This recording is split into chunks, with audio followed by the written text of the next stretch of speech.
All right. So one of the things we got to think about with Amazon, it's powered by this big database, and there's all these moving pieces, and sometimes it gets a little convoluted, and there's lots of crazy stuff that can happen when you have a whole catalog of literally tens of millions or hundreds of millions possibly of products like Amazon does.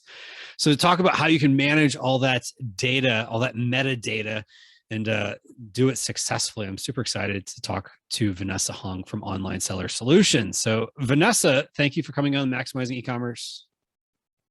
Thank you, Kevin. Thank you for the invite. I'm very happy to be here and talk about what really gets me excited, which is like the complicated, unsexy stuff of Amazon. So thank you for the invite. Yes. And this is one of these topics that it's like, I don't think it gets enough discussion, just because, people like talk about like PPC and like, kind of more, for lack of a better word, offensive. And I don't mean offensive, like, oh, that's you offended me, but like, like on the offense, like type of things, strategies. Whereas this is, in some regards, this is probably more of a defensive strategy of, how you have your listings set up, like on the back end, like not necessarily even like keywords, right? Also, yeah. But not only that, I believe that the system, all the business, like divided in three different aspects. So you have marketing. So that's the sexy stuff where you see like, okay, I invest $1 and I got 10 out of it. So you have an amazing ROI, an amazing ACOS, and la. So you also have the finances. That's the other part of your business, like how much are you making, producing, manufacturing, all that part.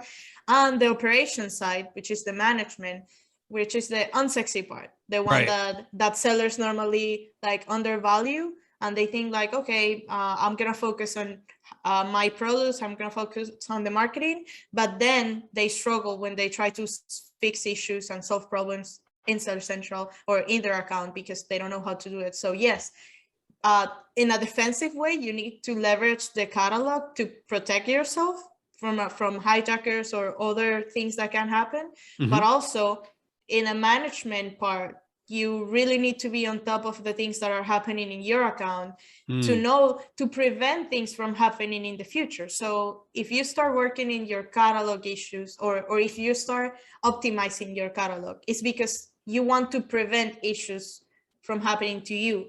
And that's something that we cannot put a number on.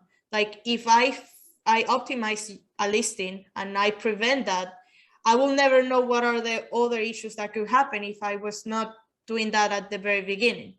So that's why it's sometimes complicated and very tedious to talk about it, because people are like, oh, but I don't really see a gain from it. And of course, your gain is that in 3 months, you won't have a headache or you won't be able to sleep because your product is detail page removed, So that's the part. And that's what sometimes is hard to talk about, because people are like, yeah, I don't see it. So if you don't show them like a short-term gain, they were like, nah, that's not really that important. And then when they come up with issues and problems and they cannot solve it, it's where like, oh my God, this is actually important. Yeah, exactly. It's one of those things like plumbing. When you think about your house, like we think about like, oh, like what does the paint on the wall look like? What does our furniture look like? Where's the TV going to be hung? Those type of things. And then we realize, there's other things like, the plumbing, when it doesn't work, you'll pay just about anything to have somebody come out and fix it right away. So sometimes it's better to focus on keeping your plumbing preventatively maintained than having to call the plumber in the middle of the night. So that's a perfect reference. I love it. Well, good. So one of the things before we get into this discussion on the important topic of catalog stuff, you and I had spoken at the Seller Labs Resonate online conference earlier this year, and we didn't speak at the same time. You had a presentation on this very topic, and I've seen your name out there a few times when it comes to this topic. So how did you get into this business and get interested in the whole catalog thing to begin with? That's probably a good conversation starter to get into this whole thing. Like, why would you even want to get down that road? Exactly. Why? So I started working for a company as their e-commerce manager. Mhm. So this company owns several retail stores, clothing retail stores, and they want to get online. When they hired me, they didn't have any infrastructure. They didn't have any channel. So what we did was like agree on starting on Amazon. So there we started the first account because they have retail stores and they sell brand name products. So they're a reseller. They're an authorized distributor for a lot of brand names. They had a huge catalog. And if you imagine, the clothing category is one of the biggest one in terms of catalog, because one SKU or one product has like 5 or 6 different SKUs, because you have the extra small, the small, the medium, or different colors, different prints. So imagine, can be exponential sometimes. Yes. So at one point, their account had like 80,000 SKUs active. So which really isn't that many in the apparel business when people start really thinking about it. Like, color, fabric, long sleeve, short sleeve.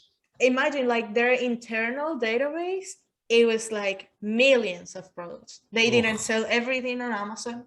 But so because I was the only one handling it and they hired me just to take care of it, they didn't have any other person, like tech person or anybody in the company to do anything like that. I had to learn. So with them, I learned how to handle this kind of stuff. And I was doing it in a daily basis, like calling seller support, dealing with flat files. That's where at some point when I was handling the stuff, I realized that in Seller Central, you could do so much. And I'm like, there must be another way. So I found out about flat files. And when I started using it, and I have also like a background of economics and business. So Excel is something like easy for me. And I'm like, okay, this is amazing. So I start fixing all the stuff with flat files, like trying. Let me just jump in real quick. So what is a flat file? Because there's people that have probably been selling on Amazon for years and may have heard the term, but they're not 100% sure what it is. But like, what in a basic form, what is a flat file? It's super common. Actually, we did an internal survey in our community, and 6 out of 10 sellers don't know what a flat file or how to use a flat file. Oh, wow. So a flat file is an spreadsheet, it's an Excel spreadsheet, a database that Amazon give you. So it's like a macro where you input information for your catalog. So you download the spreadsheet, it has different tabs on the spreadsheet. And one of them, which is the template, is like the master one, where you change, input, delete information that will be reflected in your catalog and in the front end of the detail page. So that's a flat file. And if you think about it, so this is the way you manage your catalog in bulk. So instead of going like detail page per detail page in Seller Central, you see everything as a list. So it's easier in some ways.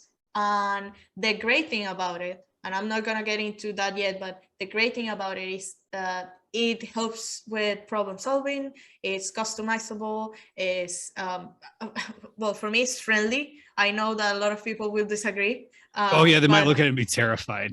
Yes. So, well, I learned that I mastered flat files with that when I was in that position. And when I start getting more into the community, so here down in South Florida, we have a big community of Amazon sellers.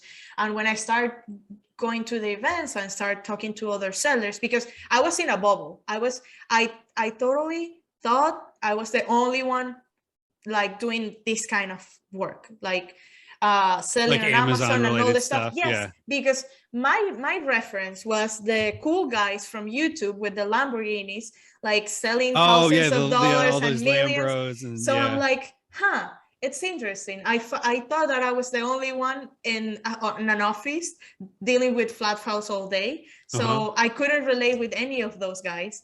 And when I started talking with other sellers here in the community, they were like, yes, a flat file. Well, we don't really know what it is.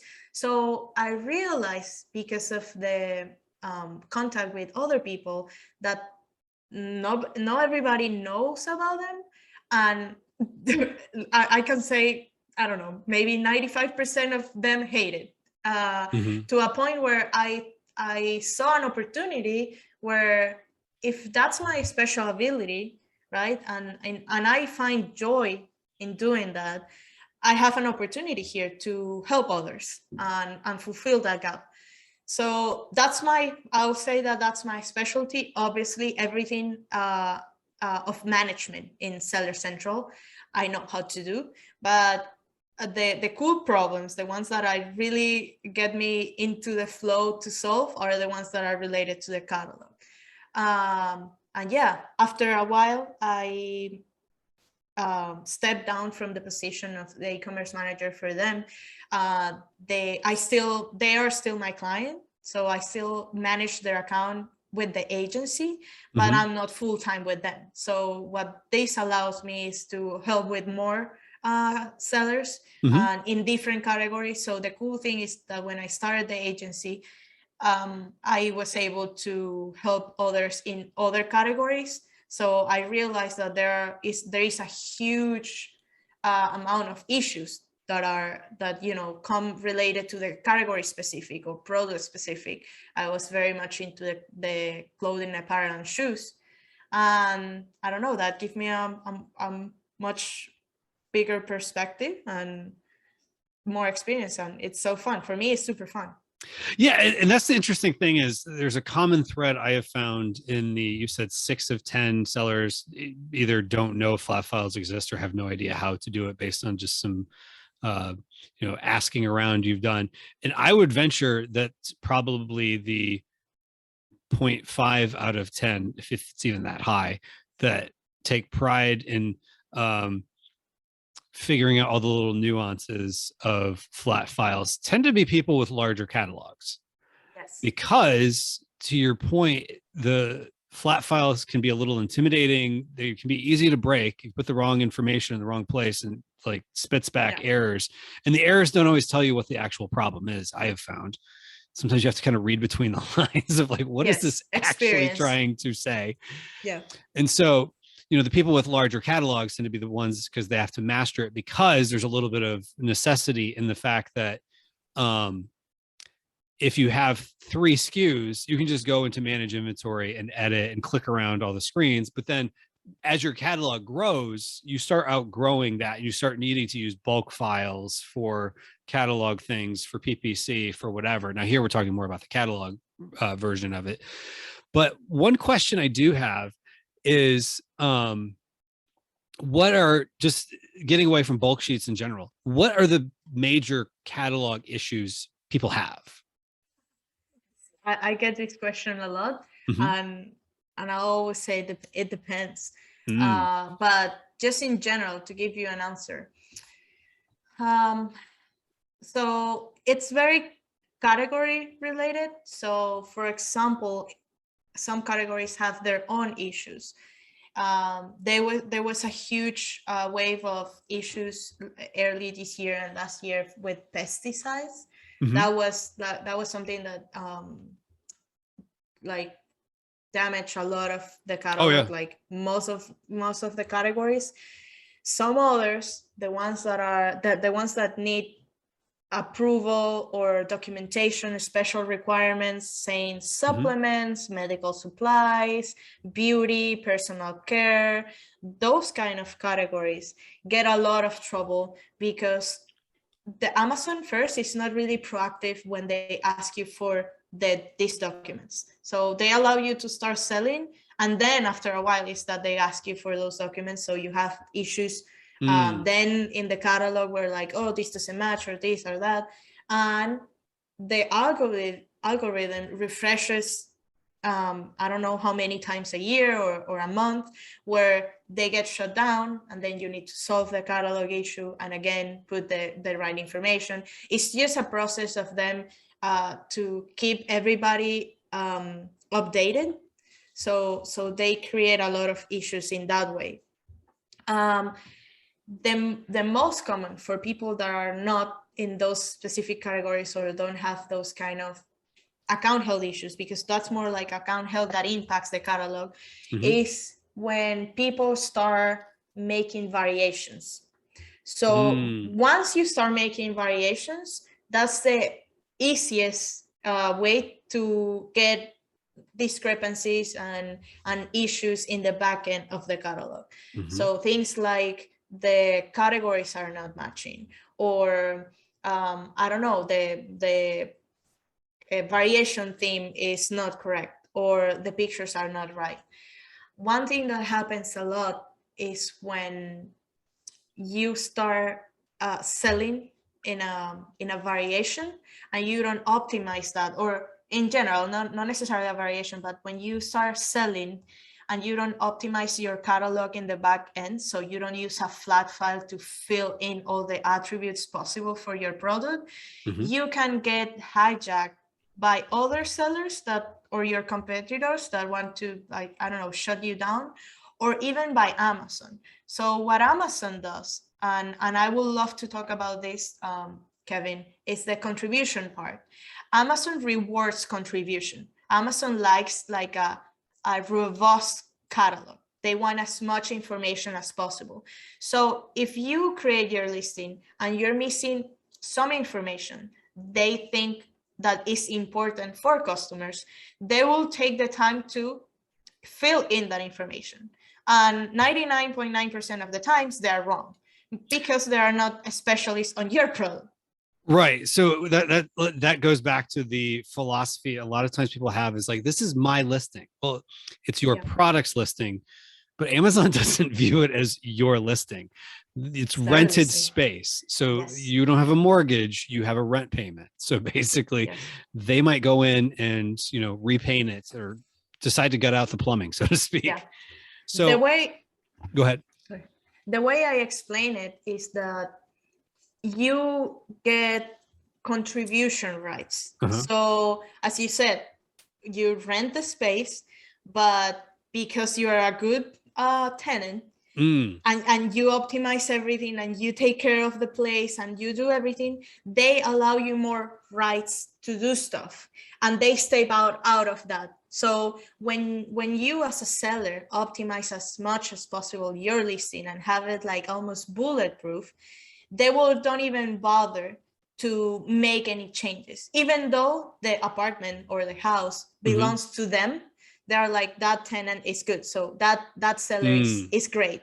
And contributing to your listings and optimizing to a level that they are bulletproof, that will make you that will give you a higher contribution score in your brand or the brand that you're selling, and that contribution score will help you to have rights in the catalog. So if you ever have, so for example, there are many sellers that like contact me and say like, hey Vanessa, I want to change the picture of this product because it's terrible, the ones that they have. And I'm like, okay, my first question is like, is this your listing? And they're like, no. So when something is not your listing and you're like, okay, so if we're so meaning like it's another brand, like you're a wholesale seller, a reseller. Okay, got it. A reseller or a wholesaler. So that means that you got invited to that apartment or you got in by verification, whatever. Yeah. And then you're there, but you cannot paint the walls, you cannot change the furniture, you cannot do anything. And the only way to do that is to get contribution rights.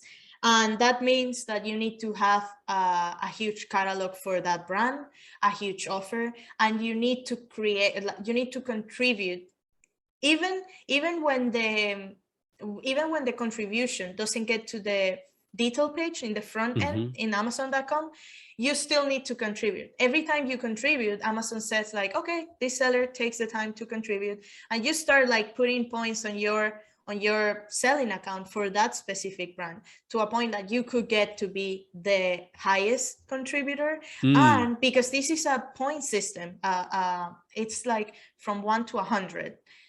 I believe 1 to 100 and 1 to 1,000, but it really doesn't matter. 1 to 10. Right. When you share buy box, the sellers have a score. So for example, if you share the buy box with somebody that is 750 and you are 500, the change title will go to the person that changed it with the points of 750, even though maybe your title is better, but your contribution points are 500. So you won't be able to override what they say. And on top of that, Amazon has the final word. So if the internal team of Amazon have a contribution, they obviously have the highest contribution rights. Got it. So if you're brand registered and it's your brand, you would have the highest contribution rights, second to Amazon. Second to Amazon. And as long, going back to the whole apartment thing, if they drive by and they see like, oh, okay, there's not weeds in the garden and the light bulbs have been changed and the outside lights, we don't have to go in and start changing things ourselves, basically. Yes. Okay. And at the same time, and this is funny because in theory, yes, when you create a listing, you are the creator, like quote unquote the owner, even though Amazon owns the listing. We already understand that part. Right. But you signed the lease. Yes. But for example, if a seller comes into that listing and say like, hey, but this wall is not painted, let me paint it. And they fill in that information. So for example, if the color was not there, there's the one seller will come and put that color and save and finish and upload it. Okay, maybe at the first one, at the first try, Amazon won't really change anything in the front end. But if they see that your listing have holes everywhere, like have problems in the apartment everywhere, they will start fixing it, or not really fixing it in a good way, meaning like they're not doing it. Yeah, they're not doing it like to make the apartment look pretty. They're doing it to make it terrible. So because Amazon rewards contribution and they don't have a system to understand what is right or what is wrong, they will say like, this seller is a contributor, amazing, we reward that, so let's start giving them points to contribute to this issue.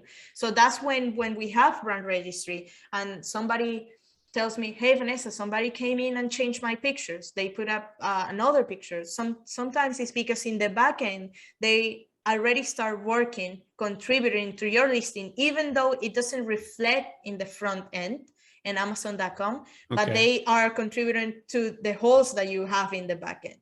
And that will give them points, make it to a point where they can get even to you and hijack and change stuff, or even higher. In theory, when you have brand registry, that shouldn't happen. But we all know it still does. Yes. So I believe like in the contribution system, and I wrote an article and I developed like a theory, there's a pyramid where technically brand registry sellers are in the top of the chain of Seller Central, but the scale where they put points in the system of contribution, I think it still remains there, in a way that it really doesn't matter if you have brand registry or not, but if the other seller have more contribution rights than yours, they will be able to hijack you. And normally those kind of sellers are like Chinese ones with bad intentions. Right. Okay. So there is a defensive strategy to this as well, because somebody could come in and start filling in some of these holes. Offensive. Yeah. So less on the analogy and more on the actual nuts and bolts here. When you create a listing, we can all imagine it. You go add a product, you do it in Seller Central individually. There's going to be certain fields that are in red. Like, like if you don't fill it in, it's not going to let you save it. There's a lot that aren't. Yes. And so I don't know of anyone who goes through and fills out everything. Are there certain fields that are almost universal of they're not required, but if you don't fill this out, it could be detrimental? Everything. Okay. Yes, an open opportunity. So an open field is an opportunity for somebody to fill in, even though it really because what happens is that when sellers said like, this field is not relevant to my product, I'm selling, I'm selling a light bulb and they're asking me the fabric type, that's not relevant. Okay, it's super irrelevant. But when we encounter those kind of fields, and there are open fields. So what happened in the catalog is we have two type of fields. The open ones, meaning that you can write whatever in a certain amount of characters, and the drop-down menus. Obviously, the drop-down menus are harder because if they are not relevant to your product, there is nothing else that you can input. But when they are open, you can put NA, like not applicable, and that's it, and leave it like that. But because you put something in, that you fill something in, you lock that attribute. So do you understand? So you put once NA. you contribute, NA, not applicable. Once you contribute, you lock that, because Amazon would sell like, okay, this field was contributed by this seller. But if there is nothing there, somebody can come in and fill it in, and the contribution will go to them. Right. Okay. So somebody theoretically could go in and fill in all these things that people leave blank. And now all of a sudden they're getting a higher contribution score. So now they have more rights to like something important like title or bullet points. Exactly. Oh, okay. Exactly. And somebody could really mess with you. And please, nobody go out and do this to your competitor, because this would be a bad idea. But they could take like the ingredient list for Roundup or something like that, a pesticide, and put it in some fields, and then that could potentially flag it as 100%, 100%. And that actually is something that I've seen for that part. One of the most common and easiest to hijack is the adult product section. So some people are like, this is not an adult product, or sometimes even worse, there are some categories that do not have that fill in Seller Central.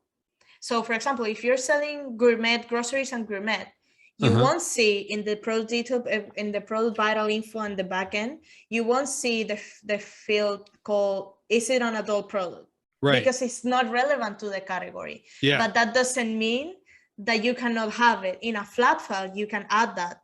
And if I take for example, your bread, that you're selling bread, and put in the back end that this is an adult product, and click yes and upload. No, you can't run PPC, and they're gonna you get triggered, you get shut down, la la la. So I think that's the easiest one to hijack. And the battery section, again, let's go back to the bread example. I'm selling bread, obviously it's a food, obviously it doesn't have batteries, but people say like, I'm not gonna fill in because it's not relevant. No problem. Your competitor or hijacker will do, and what it will happen is that they will get a hazmat review, it will get suspended, and you will get through the process. So this doesn't mean that you cannot get out of those situations, because in the end, like, you are selling bread, but you will get maybe shut down for 2-3 days. Amazon is not really proactive reviewing those cases. So that's what I spoke at the beginning, is like, this unsexy stuff don't really have a number or an ROI. But if you get a problem and if you get hijacked, for sure you have negative impact. Like, you will stop selling your product for 2-3 days, maybe even, I've seen even weeks, where Amazon is not really reviewing the cases proactively, and it takes them weeks to approve again your product to be back to be sold, So yes, it's super important, fill in everything. Okay, gotcha. So that leads me to want to take a look at all this. So what is a report you can pull to take a look at your catalog? I think I know the answer, but I want to hear it from your. Yes, it's the category listing report. Okay. Got it. Where do I go to find category listing report? Because it's not there. Exactly. That's the issue, because it's not public in Seller Central. It's not like, if you never heard about it and you go right now to your Seller Central, you won't be able to find it. And the thing is that this report is only available by request. So the first thing you need to do, if you have ever downloaded this, you need to open a case with seller support and request, please allow us to have the category listing report access. When they give you access, they give you access for a certain amount of time. So they will say like, okay, it's available for 7, 14, 30 days.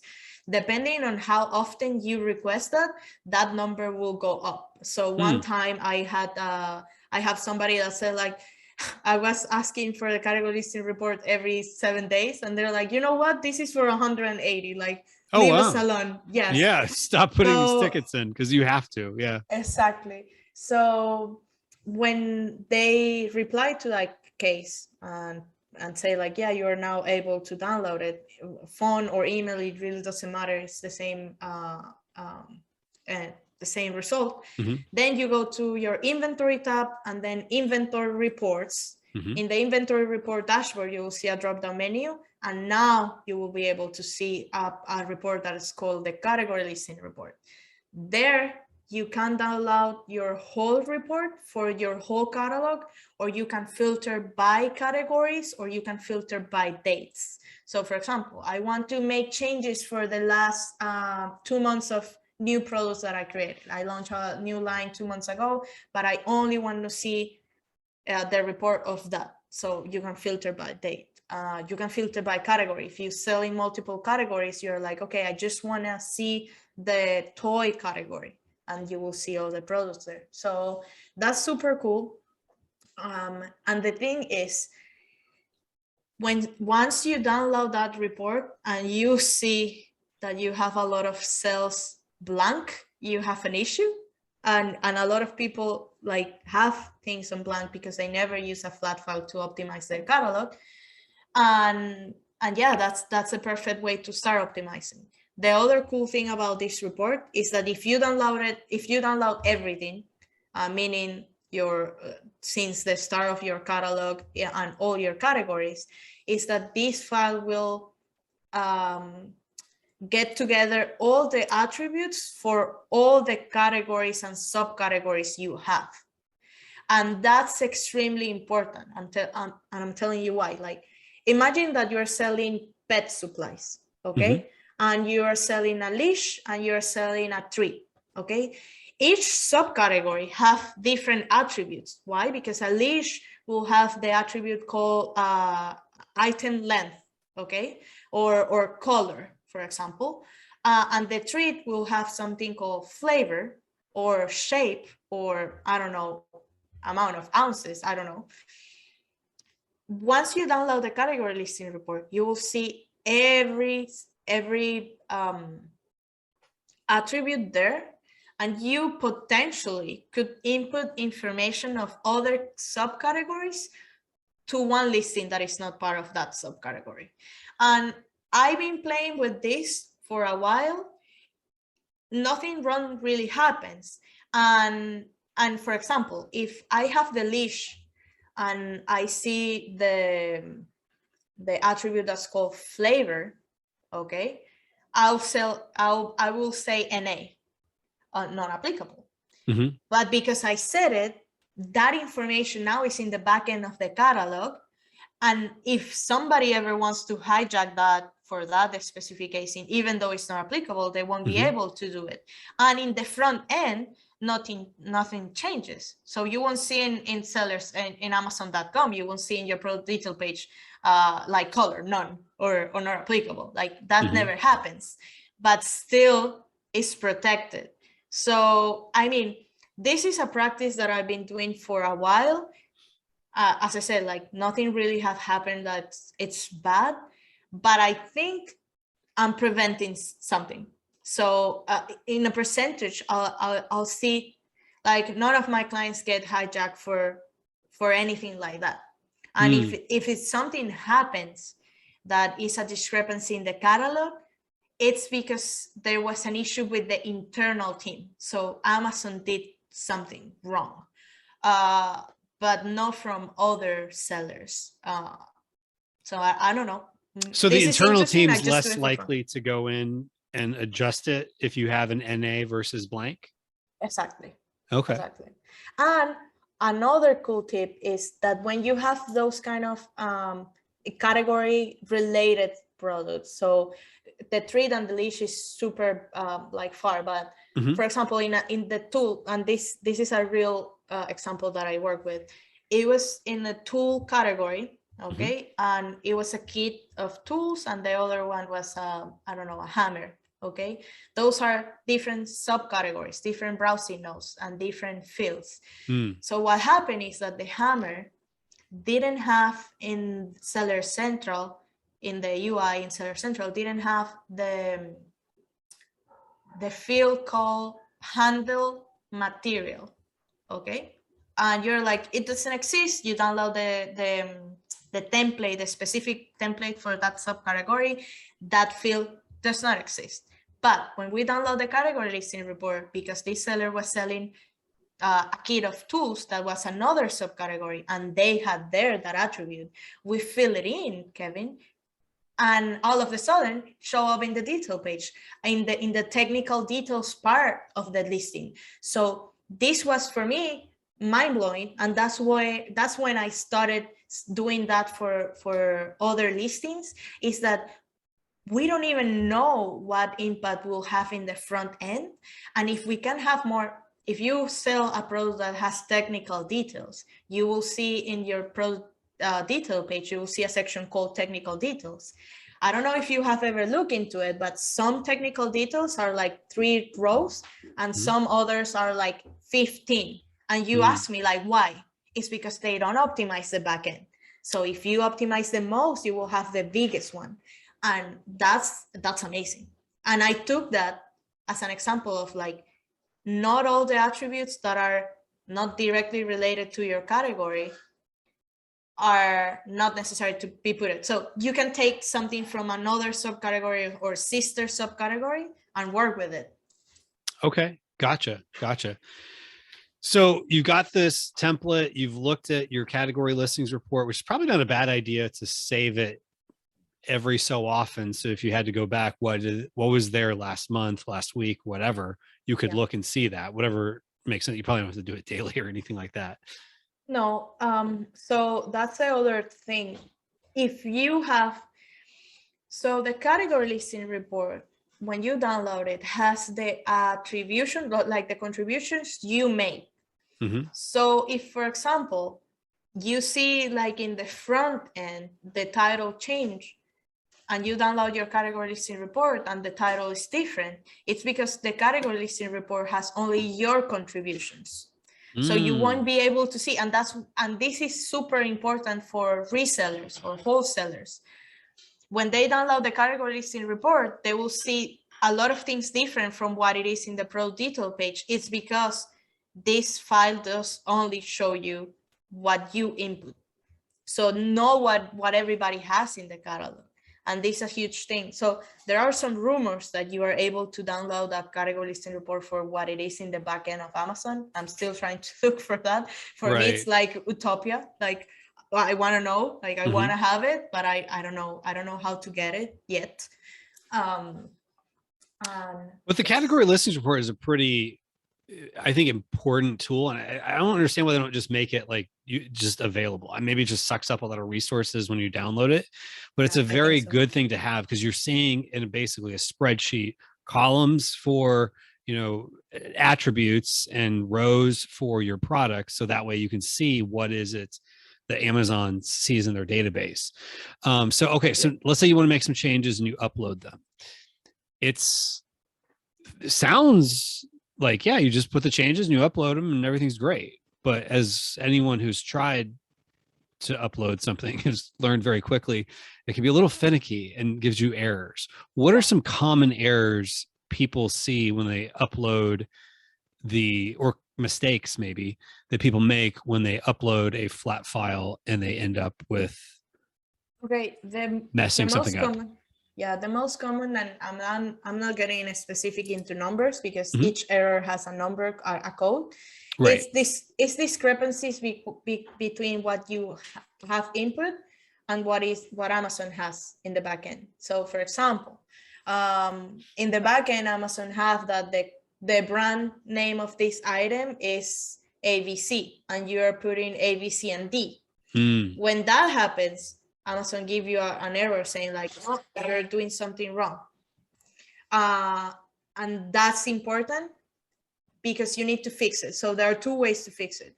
Obviously, fixing it to a point where you match what Amazon has in the backend, or if you are sure that what you input is the correct information, you will need to raise a ticket to the internal team and say like, please refresh what is in there because the information that you have is not accurate.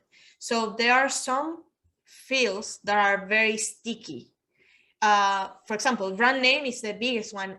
It nowadays is extremely even virtually impossible to change, even though there are ways and more like black hat ways. But for example, another one that is super sticky is the unit count. So why unit count is sticky is because in the front end, in the detail page, you will see your price divided by the unit count. So that will give us a buyer a reference between what they're buying. So for example, if you're selling a bottle of I don't know, perfume, and you put in the unit count the amount of ounces, so let's say there are 6, they will divide your price between 6, and customers will be able to see how much they're paying per ounce. Okay, that field is super sticky. Once you input information there, I seen it very hard to change it, to a point where almost impossible to do it yourself. You will need seller support to help you with this. So yes, when discrepancies happen, when errors happen, once you upload the flat file, normally it's because there is a discrepancy, and there are ways to fix it yourself. Like you can do it, but most of the times when the field is sticky, you will need to ask for help with seller support. The other common one, super common, especially because all the changes that are happening recently in the catalog and in the subcategories. I don't know if you have suffered from it, but Amazon start changing subcategories, deleting ones, and changing browsing nodes, is that when they do it, it's not automatic like they change it and everything is perfect. No, it gets very glitchy. So some fields that were not required before now are required. Some fields that, for example, if you use your category listing report from a month ago and you try to upload that, you for sure will get errors. Why? Because they have deleted completely from the backend some fields, and they have added ones that are new that now are required. So you will see discrepancies. And this is important with flat files. They get outdated. So if you downloaded 2 months ago, probably the one that you download today will be different. The structure could be different. The attributes could be different. So the required fields could be different. Yes, exactly. So you could get errors for that. And that's easy to solve. You just need to download the newest one. Other thing, and this is interesting, more like geeky for me, is that sometimes some problems I've been able to solve it using an old version of the flat file. So like kind of doing something in the backend where I push some information that was before, but it's not anymore in the front end in the new section.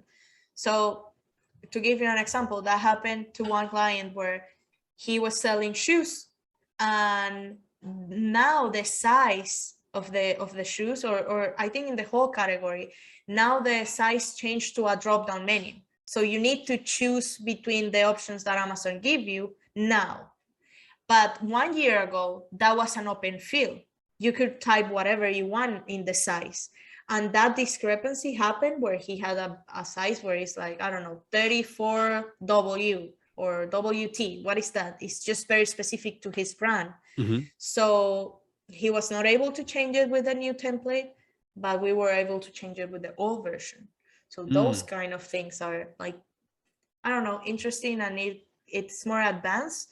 But if you ever encounter with an issue in the catalog, it's easy to solve. And the errors, the section where they give you the reports on all the errors, is very self-serve. Like if you read through lines and you get some practice, you will be able to, just by looking at the errors, solve the problem without the need of open a case with seller support. And that's what I like them so much. It's because I cut out, like, I don't know, 80% of the time that a seller needs to spend talking with seller support. I just fix it through flat files. Oh, nice. Well, here's a very basic question that I think could save people a lot of heartache too. What is the difference between update and partial update? I always get this question, and I have an answer that is like polemical. I use update Hmm. almost 95% of the time. Okay. And some people will be like, what? Um, I try to optimize as much as possible Hmm. all the fields, and the ones that I'm not optimizing, I delete. So this is the thing that I mentioned. The templates, the flat files are customizable. If you don't want to have a column, you just delete it. Obviously, there are some columns. So the first one, obviously the async, Hmm. the UPC, like the title, the brand name, those are like, you cannot use the flat file without those. But the ones that are after, you can change anything. So once I want to make a change, I use update, and I just leave there what I want to update. So I don't upload everything. I just upload what I want to update, very specific, super short, and I take away everything else. Because why? When you update, that's like a heavy refresh in the back end, and you're saying to Amazon, like, this is it, like, update everything that I'm putting here. If this field is blank, it's blank, right?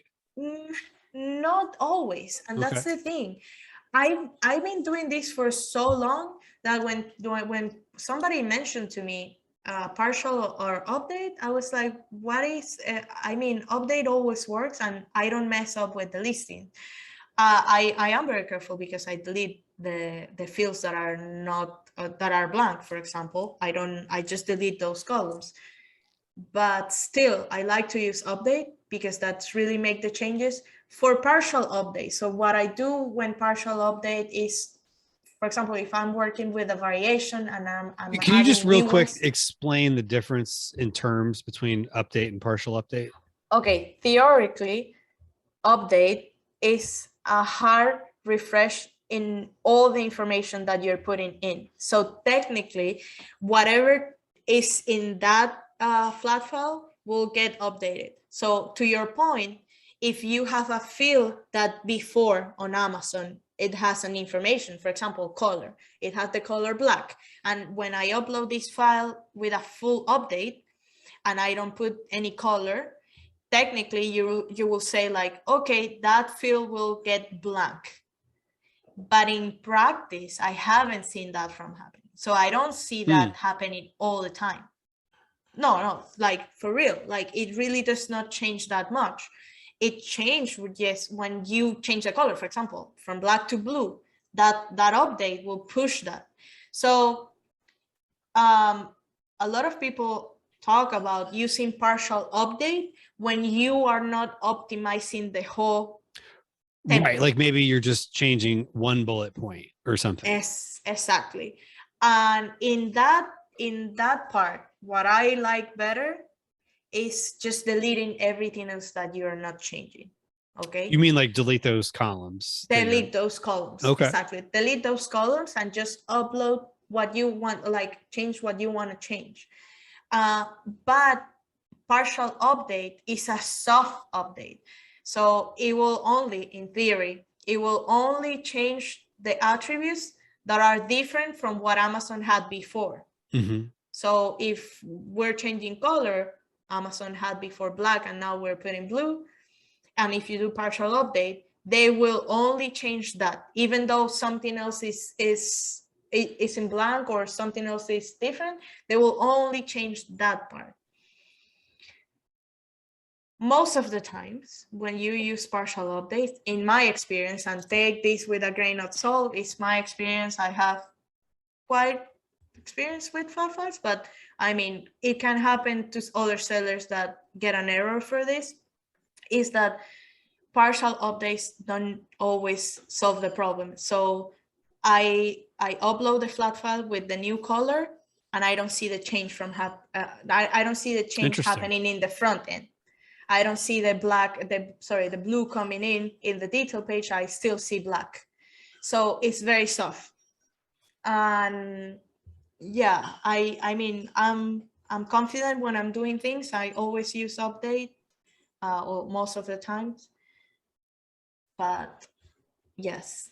I don't know, it's to your risk. Also, I always put disclaimer here is when I do something with flat files, if I get an error, I know that I can fix it. If you are using this for your first time, I'll recommend you to use partial update and start experimenting and start like getting feedback and see what happens before going into full speed, Right. Like which maybe can with cost one you. listing and Yes, yes, yes, yes, yes, that can cost you a lot of like problems heartache. and can shut your down your listing. Yes, yes. I mean, take do this with care. I have experience doing it, so I'm confident when I say that I use update. But if you ever get an issue and you're using partial update and the issue is not getting solved, feel free to use update and delete whatever else you are not optimizing. But my preach is optimize everything. You should have that flat file fill in as much as possible, as much as possible. Awesome. Well, if somebody wanted to learn more about flat files or just learn from you in general, where would they go? Sure. So the most active channel we have is Instagram and Facebook. So you can find us at Full-Time Amazon, and there we share a lot of information for Amazon account management. So anything, the catalog a lot, like new programs, things that you can do in the inventory, your account health. So that's pretty cool. I mean, this journey of educating people on the unsexy stuff. LinkedIn is Vanessa Hung. Well, Facebook also Vanessa Hung, and our website for the agency is onlinesellersolutions.com. You can find there what we offer, and yeah, in all our social media there are or like WhatsApp if you want to text, if you want to like have more information, or if you want to write me and say like, hey Vanessa, I have an issue with my flat file, feel free to email me to Vanessa at Full-Time Amazon. I'm very responsive with my emails, so like whatever. Awesome. Well, we will link to all that in the description down below for folks watching on YouTube. And if you're listening to the audio version, it'll be in the show notes. So this was very helpful, Vanessa. It's got my mind thinking of fields I should probably go in and adjust, and whether I should use partial update. And for Yeah, folks who aren't sure what all this means, they should definitely follow you. So yeah, definitely appreciate that. Thank you so much, Vanessa. thank you.